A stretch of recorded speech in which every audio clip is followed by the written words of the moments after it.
You are bringing up very good arguments. Who is supposed to make sure that Africans receive the right education? It is you and me and the rest of other Africans on the African continent. We have the responsibility to make it very clear, abundantly clear to policymakers that it is time that our curriculum is designed to serve our interests. Because a curriculum, when it is designed, it seeks to shape a narrative. It seeks to shape a perception. It seeks to shape the perspective that one would look at life. And this is how the colonial curriculum was designed, so that it restricts our narrative, our perception, our perspectives to what they sought to achieve. But gone are those days. We are in control of our destiny. Therefore, we must come up with a curriculum that seeks to address those concerns that made, say, for example, in Zimbabwe, that made those that went for the liberation struggle to go out there and fight in order for us to be liberated. It is the same with South Africa. It is the same with Zambia, Malawi, Namibia, and the rest of the continent. We were driven by the desire in order for us to be liberated from the yoke of colonialism. And it is therefore being naive for us and the policymakers to continue to have a history textbook that has or that teaches history that is not correct in the main. I will give you an example. How true is it that David Livingstone would discover the Victoria Falls in Zimbabwe? Does it mean that in that part of the country, there were no Zimbabweans? Why can't people talk about the people that lived in that part of the country way before David Livingstone came to see the Victoria Falls? We have many other examples that we can give that are in Africa.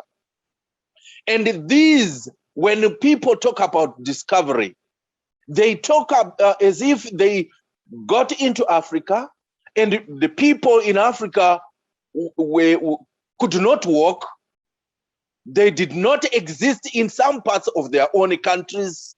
Yet we see of a lot of migration taking place on the African continent by Africans, which means that there were people that were there first before these people that are said to have discovered some of the things that are written in our history books.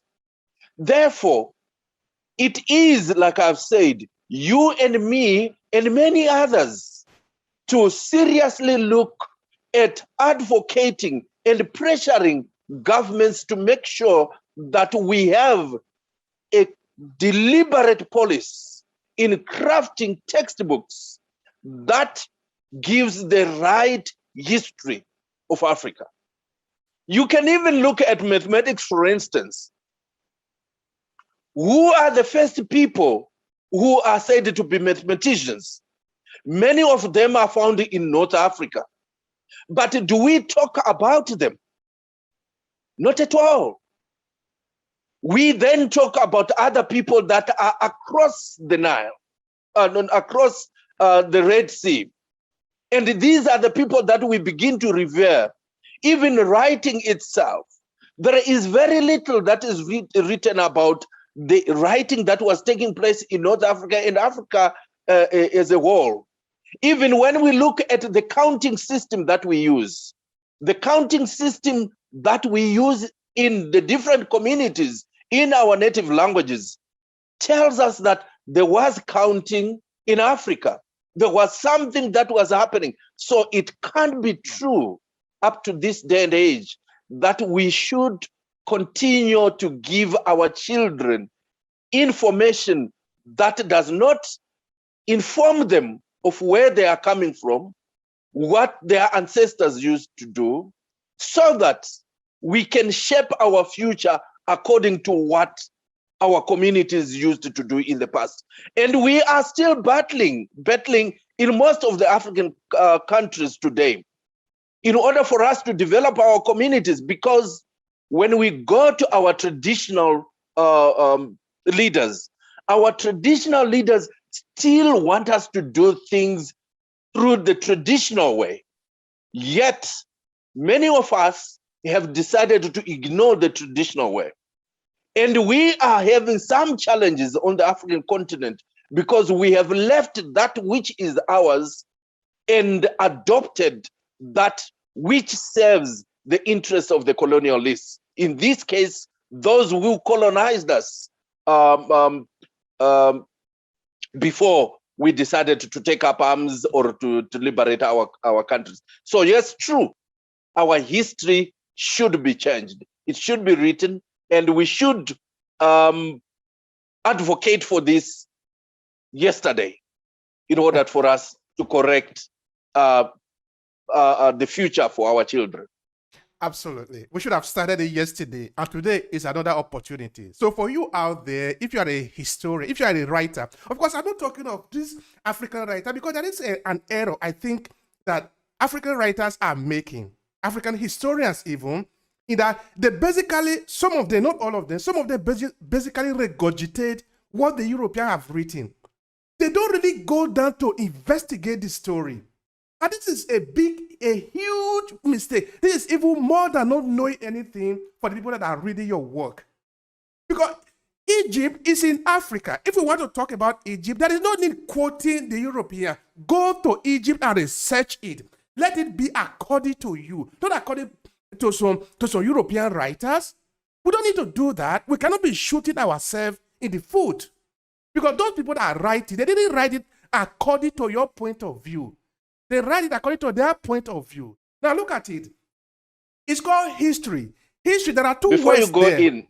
Yes, please. Before you, there is something that has just come into my mind, where I think we are also equally to blame as parents. If you come to Southern Africa, I think it also obtains in West and Northern Africa. If you go to many of the families, we, the parents, are teaching our children from the time they start speaking English or a foreign language. Yet we have our own native languages. Why are we perpetuating colonialism in our own setups? And when we do so, if we are to take, like for instance, in South Africa, if we are to take your child into a community where the children predominantly speak English, then you become a laughing stock. So there is so much other than the history itself.